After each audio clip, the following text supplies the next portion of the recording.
இடியாப்பத்துக்கு side dish என்ன? வெள்ளை chicken kurma தான் பண்ண போறோம். ஃபர்ஸ்ட் மசாலா அரைச்சிருவோம். ஊற வச்ச முந்திரி, பாதாம், சீரகம், சோம்பு, மிளகு, பொட்டுக்கடலை, ஒரு பச்சை மிளகாய், ஒரு வெங்காயம், அரை முறி திருவின தேங்காய், நெய்யும் ஆயிலும் மிக்ஸ் பண்ணி ஊத்திக்கலாம். பச்சை கிழங்கு, ஏலக்காய், கொல்லரி, பச்சை மிளகாய், தூளுப்பு போட்டு நல்லா வதக்கும். புதினா, இஞ்சி பூண்டு பேஸ்ட், பொடிசா வெட்ட உருளைக்கிழங்கு, தயிர் ஊத்திக்கலாம். சிக்கன் சேர்த்துக்கலாம்.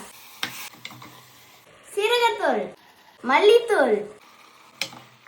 இப்போ அரைச்சி வச்ச தேங்காய் ஊற்றிட்டு தேவையான அளவு தண்ணி ஊற்றிட்டு இதுக்கு தேவையான அளவு உப்பு போட்டு கொதிக்க விடுவோம். இடியாப்பத்துக்கு நான்வெஜ்ல பெஸ்ட் காம்பினேஷன். அளவான காரத்துல அவ்வளோ டேஸ்டா இருக்கு. கண்டிப்பா செஞ்சு வாங்க.